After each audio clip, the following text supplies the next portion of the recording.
pushed by the waves. Everybody getting rushed to their graves. Everybody got enough to be saved, but they don't make heroes no more. Welcome to 3 Count Commentaries. I'm going to present an article to you that will probably make you vomit. It will likely make you retch, but it's going to be entertaining, because I was entertained by the first paragraph and I didn't get beyond the first paragraph. So I'm going to challenge myself to finish this. The title of this article is "I Have a Risk Profile. Pro Wrestlers Should Have Them Too" by Jerry Evergood. December 11th, 2024, again, Voices of Wrestling. Jerry Evergood is a fully grown man with Kool-Aid colored hair, a 5 o'clock shadow, and refers to himself as she. The first sentence of this article made me want to go get baptized immediately. By the end of the paragraph, I wanted to just turn everything over to Jesus, close this, and just get out of the wrestling space. All right? It was... Let's just go through it. It's no secret if you follow me on Blue Sky, I'm into BDSM. Thanks for that.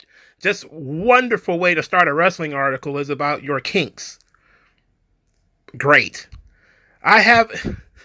It continues. I have been for several years. I'm very open, honest, and unapologetic about it.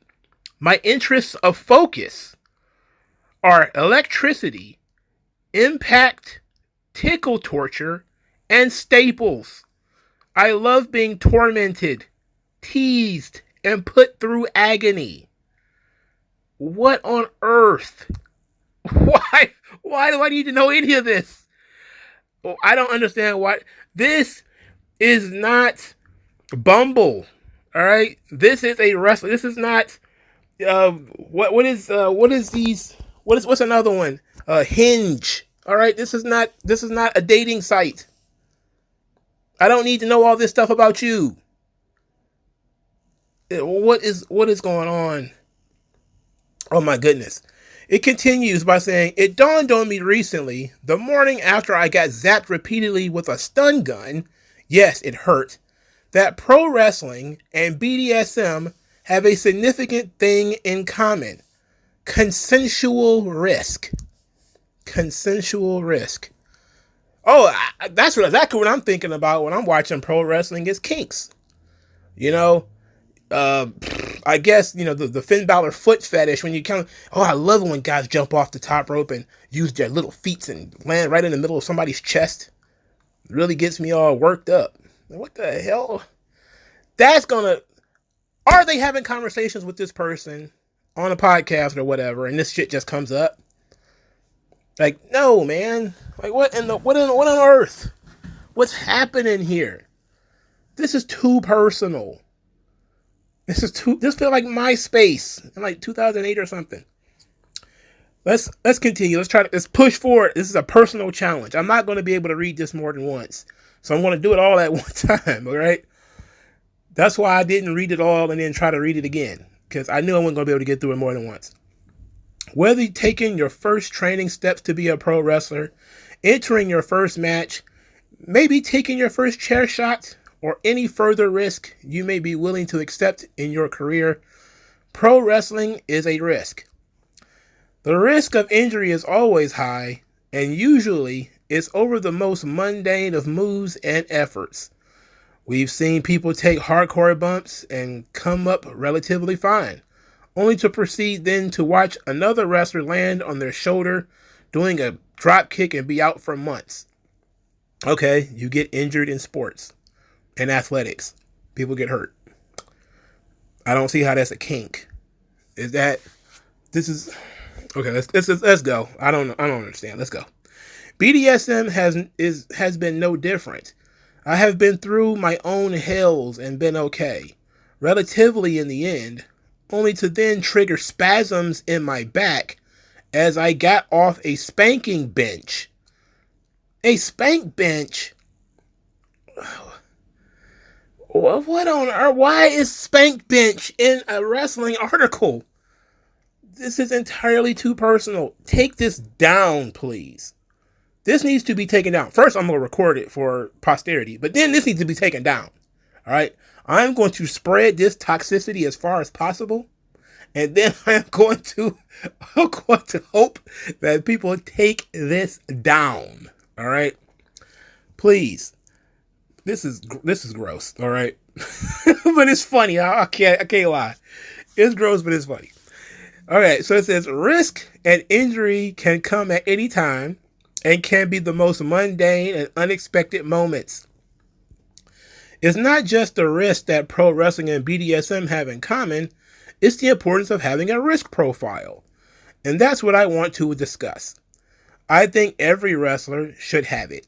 And if they don't, they better start creating one. I recommend doing so. What are you willing to do? What are you not willing to do? What are you willing to consider for maybe the right price? What will you not do at any price?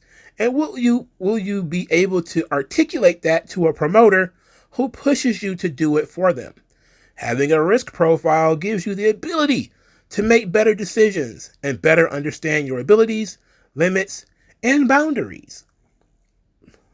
Bro, ma'am, sir, she, whatever. Listen, these people are adults. They can make their own decisions about whether they want to do tombstone power drivers off the top of a ladder or not. You don't need like a sheet of paper. Not everything needs to be documented. Just be like, yeah, I ain't feeling that. That don't sound like something I'm interested in. Hey, you want to get hit with a light tube today? Nah. You want to get stapled? You want your lips stapled together? Nah, not my deal.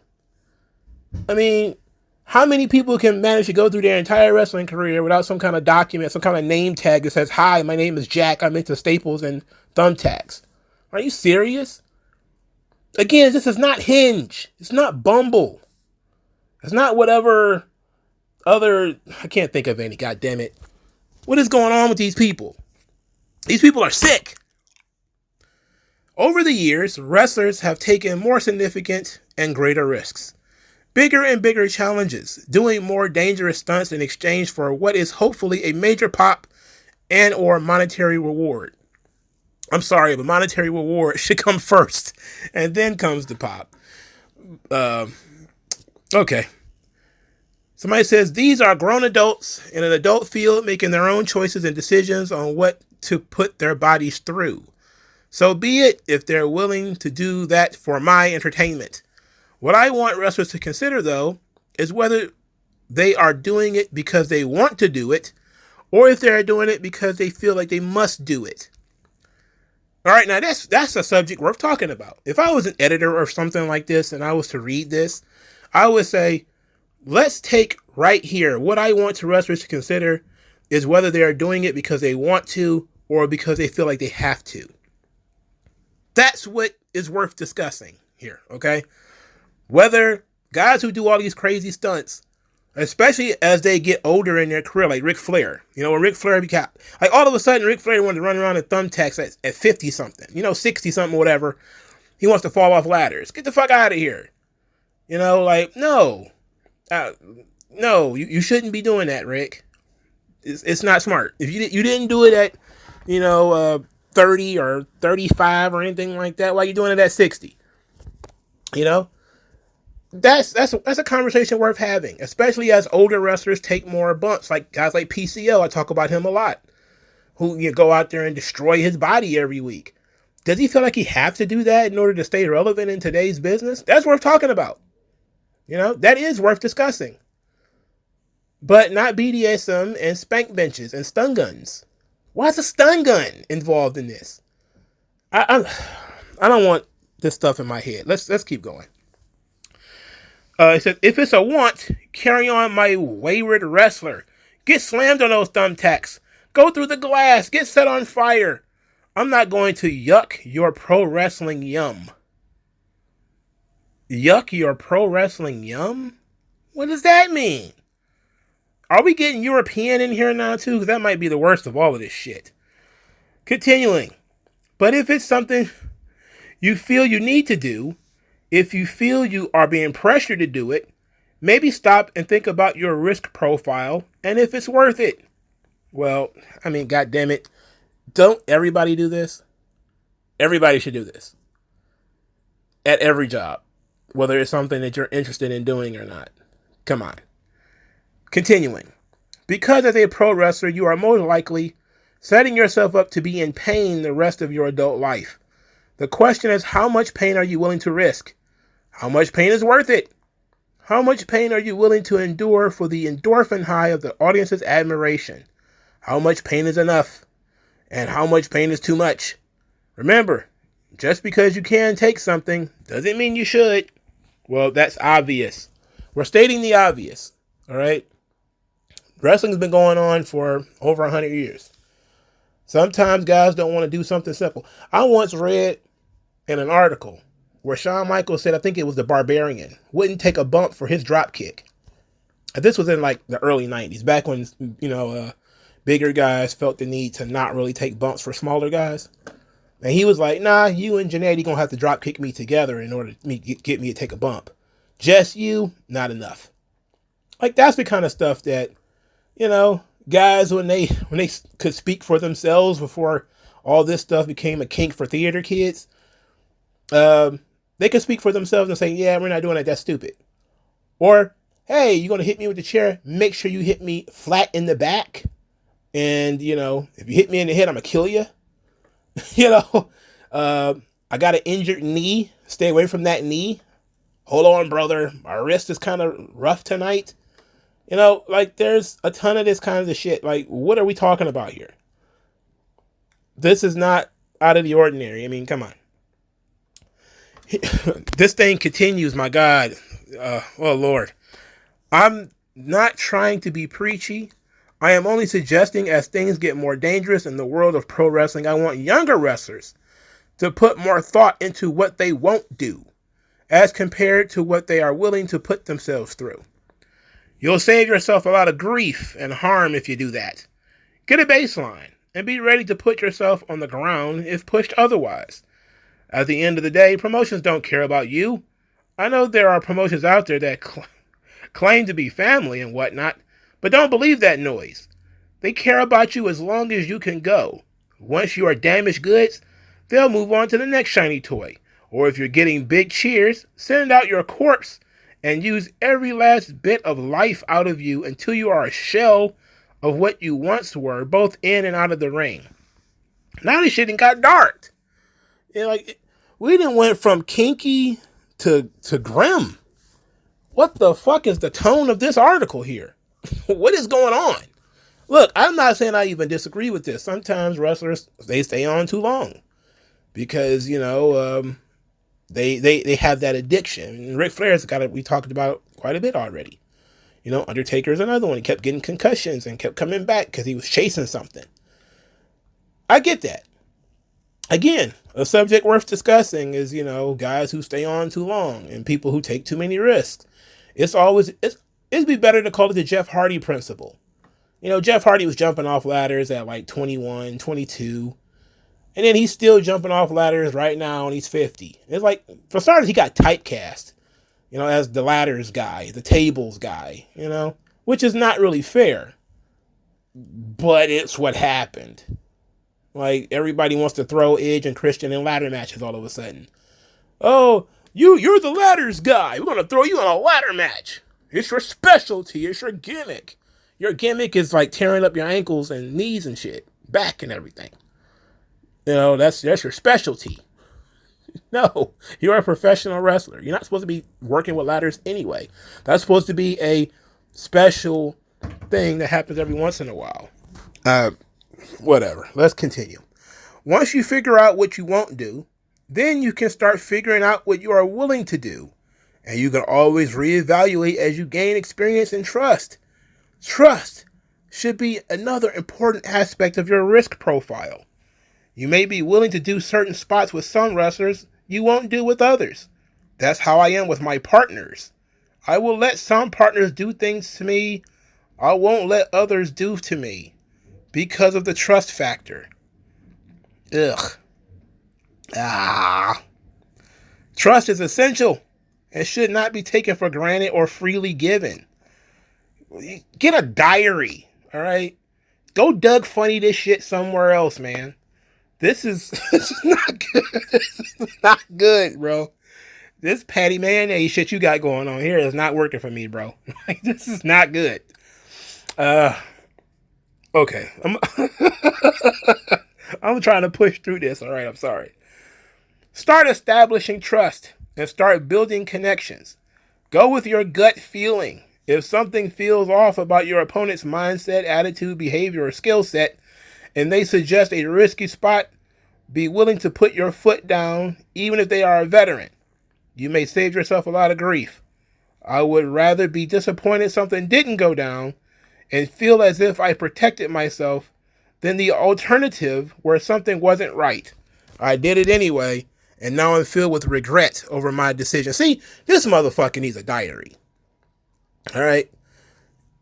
Just use the Notes app on your phone, man. I promise you, nobody will read the Notes app on your phone. Create your own little blog spot over in the corner somewhere where you can get all these thoughts and regrets out. This is odd. All right. This is some odd shit here. Okay. I don't know how much this thing left. I'm trying to keep pushing through. Okay. He says, I think too many wrestlers, old and new, are willing to throw caution to the wind. Willing to throw pro wrestling at a wall and themselves and see what sticks. It makes us cheer, cringe, and stay tuned in for sure. But ultimately, these people pay the price. In the lifestyle, we call it frenzy. In the lifestyle, we call it frenzy. And I think it applies to pro wrestling as well. When you get the adrenaline rush from doing something dangerous, and now you want to do it again, and again, and again, and you don't want to stop to give yourself room to breathe, think. Consider what it is you are doing. Beware of the frenzy. It will cause you to make decisions without proper thought or reason, and it will get you in a situation where you will be harmed. This sounds like you should be sending a text message to Darby Allin. Hot sauce in his ass. Jumping off of, the crazy spot he did on, Rampage, where only, 60,000 people were watching it. Where he, destroyed a chair on his own back. That's the guy who was, in it for the love of the game and probably has a fetish for this kind of shit. But most other normal people don't need to be told any of this. They don't need any of this told to them. Continuing. There are wrestlers whose risk profiles will cover a lot of the ground and allow for almost anything. If they are willing to pay that price, sure, go ahead, take every insane bump you desire. I'm trying to skip forward. It says, but take a second, one beat, one moment, and decide if the things you are putting yourself through, you are doing because you want to, or because you feel like you have to. Again, two different things, and the latter, as I have learned the hard way myself in BDSM, can cause you untold damage, both mental and physical, you'll wish you avoided. Oh, have mercy. Oh my God. I need to drink some holy water. Risk profiles are essential, not just in BDSM or pro wrestling, but a lot of areas in life. It lets us know our boundaries and limits, and then comes the hard part, enforcing them. Boundaries are meaningless without enforcement. Build the wall. Yeah, we should build a wall between me and shit like this. And I can't believe I stumbled into this. And you know what? This is I'm gonna keep pushing through this, man. I'm gonna grit my teeth. This is not high on my risk profile. I've read some really disgusting things in my life. This ain't top 100, but it's pretty bad. It sucks. It sucks for sure.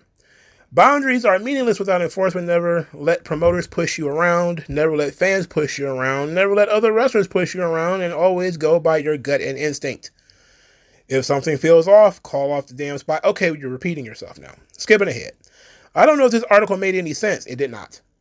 It touched on some things that might be worth talking about, but mostly it came across like somebody writing a diary, and then you decided to sprinkle some pro wrestling into it, and you just wanted everybody to know that you're into BDSM, which, good for you.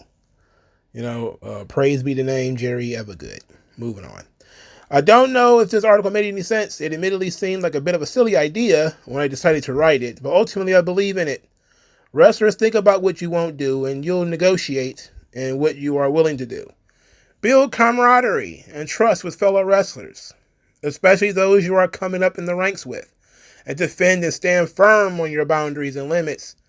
I respect you are even stepping in the ring. I respect you even more if you watch out for yourself.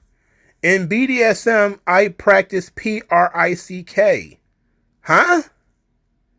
I swear to God, I'm not making this up. All right? Y'all probably think I wrote this shit myself at this point. Go to Voices of Wrestling. Go to their website. This shit is on there, okay? I'm not making this up. I have no earthly idea what the fuck this guy's talking about.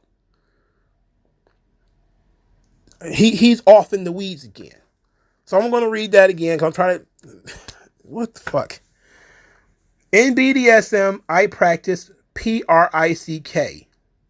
Personal responsibility, informed consensual kink. Oh my God. Oh.